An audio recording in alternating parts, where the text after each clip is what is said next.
ശബരിമല യുവതീ പ്രവേശനവുമായി ബന്ധപ്പെട്ട പുനഃപരിശോധനാ ഹർജികൾ സുപ്രീം കോടതി ഇന്ന് പരിഗണിക്കുന്നതായിരിക്കും.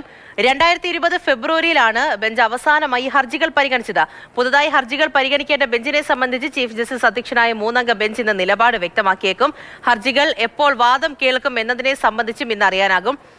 ബി ബാലഗോപാലാണ് ഡൽഹിയിൽ നിന്നും വിവരങ്ങളുമായി ചേരുന്നത്. ആദ്യം ബാലുവിലേക്കാണ്. Balu, good morning. അപ്പോൾ ശബരിമല യുവതീ പ്രവേശനവുമായി ബന്ധപ്പെട്ട പുനഃപരിശോധനാ ഹർജികൾ ഇന്ന് സുപ്രീം കോടതിയിലേക്ക് എത്തുകയാണ്. ഇവിടെ ആകപ്പാടെ ശബരിമലയുമായി ബന്ധപ്പെട്ടുള്ള കാര്യങ്ങൾ ഇങ്ങനെ സംസാരിച്ച് ചർച്ചയാകുന്നതിനിടയ്ക്കാണ് ഇടുത്തി പോലെ ശബരിമല യുവതീ പ്രവേശനവുമായി ബന്ധപ്പെട്ടുള്ള കാര്യങ്ങൾ കൂടി വരുന്നത്.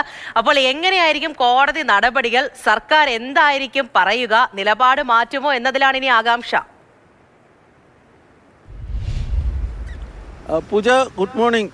പൂജ പറഞ്ഞതുപോലെ തന്നെ ശബരിമലയാണ് എല്ലായിടത്തും ചർച്ചാ വിഷയം. കേരളത്തിൽ ഈ തെരഞ്ഞെടുപ്പൊക്കെ അടുത്തു വരുന്ന സാഹചര്യത്തിലാണ് സുപ്രീം കോടതിയും ഇന്ന് ഈ ശബരിമല വിഷയം പരിഗണിക്കാൻ വേണ്ടി പോകുന്നതെന്നാണ് ഏറ്റവും പ്രധാനപ്പെട്ട കാര്യം. പക്ഷേ ഇന്ന് സംസ്ഥാന സർക്കാരിൻ്റെ നിലപാടൊന്നും സുപ്രീം കോടതിയിൽ ഉണ്ടാകാനുള്ള സാധ്യതയില്ല. കാരണം ഇന്ന് സുപ്രീം കോടതിയുടെ 3-അംഗ ബെഞ്ച്, അതായത് ചീഫ് ജസ്റ്റിസ് സൂര്യകാന്ത്, ജസ്റ്റിസുമാരായ ജോയ്മാല ബാഗ്ചി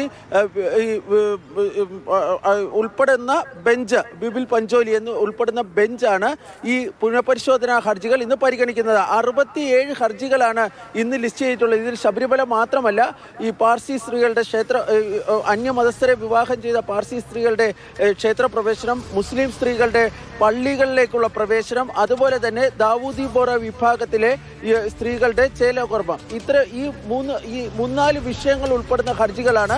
ഏതാണ്ട് 67ഓളം ഹർജികളാണ് ഇന്ന് കോടതിയിൽ ലിസ്റ്റ് ചെയ്തിരിക്കുന്നത്. പക്ഷേ ഇന്ന് ഈ കേസിൽ വിശദമായ വാദം കേൾക്കലൊന്നും നടക്കാൻ സാധ്യതയില്ല. കാരണം 2020 സുപ്രീം കോടതിയുടെ 9-അംഗ ഭരണഘടനാ ബെഞ്ചിൽ ഈ വിഷയത്തിൽ, അതായത് ഈ ഹർജികളിൽ വാദം കേൾക്കൽ ആരംഭിച്ചിരുന്നു. അന്ന് കോവിഡിനെ തുടർന്ന് വാദം കേൾക്കൽ പൂർത്തിയാക്കാൻ സാധിച്ചിരുന്നില്ല. തുടർന്ന് ഈ 9-അംഗ ബെഞ്ച് വീണ്ടും ഈ കേസുകൾ ഇനി പരിഗണിക്കേണ്ടതായിട്ടുണ്ട്. പക്ഷേ അന്നത്തെ 9-അംഗ ബെഞ്ചിൽ ഇന്ന് സുപ്രീം കോടതിയിൽ അവശേഷിക്കുന്ന ഏക ജഡ്ജി, അന്നുണ്ടായിരുന്നതിൽ ഏക ജഡ്ജി ഇപ്പോഴത്തെ ചീഫ് ജസ്റ്റിസായ സൂര്യകാന്താണ്. അദ്ദേഹത്തിന്റെ നേതൃത്വത്തിൽ ഈ ബെഞ്ച് പുനഃസംഘടിപ്പിക്കുക എന്നതാണ് ആദ്യത്തെ നടപടിക്രമം. ഇന്ന് ഏതാണ്ട് പുതിയ ബെഞ്ച് ഏതായിരിക്കും എന്നതിനെ സംബന്ധിച്ച് നമുക്കൊരു വ്യക്തത ഉണ്ടാകുന്നതായിരിക്കും. രണ്ടാമതായി ഉണ്ടാകാൻ വേണ്ടി പോകുന്നത്, അതാണ് ഏറ്റവും പ്രധാനപ്പെട്ട കാര്യം, എപ്പോഴായിരിക്കും 9-അംഗ ഭരണഘടനാ ബെഞ്ച് ഈ കേസ് കേൾക്കുക എന്നതിനെ സംബന്ധിച്ചാണ്. ഈ പല അഭ്യൂഹങ്ങളുമൊക്കെ പ്രചരിക്കുന്നുണ്ട്. നമുക്ക് ഒരു കാര്യവും സ്ഥിരീകരിച്ച് പറയാൻ വേണ്ടി കഴിയില്ല. പക്ഷേ നേരത്തെ തന്നെ ചീഫ് ജസ്റ്റിസ് പല ഘട്ടങ്ങളിൽ നൽകിയിരുന്ന സൂചനകൾ പ്രകാരം ഒരുപക്ഷെ മാർച്ചിലോ ഏപ്രിലോ ഈ കേസ് സുപ്രീം കോടതിയിൽ വിശദമായ വാദം കേൾക്കലിന് വരുവാനാണ് സാധ്യത എന്നാണ് പൊതുവെ വിലയിരുത്തപ്പെടുന്നത്. അങ്ങനെ വരികയാണെങ്കിൽ കേരളത്തിലെ നിയമസഭാ തെരഞ്ഞെടുപ്പ് നടക്കുന്ന അതേ സമയത്ത് തന്നെയായിരിക്കും ഈ സുപ്രീം കോടതിയിൽ ഈ കേസ് വരുന്നതെന്ന പ്രത്യേകത കൂടിയുണ്ട്.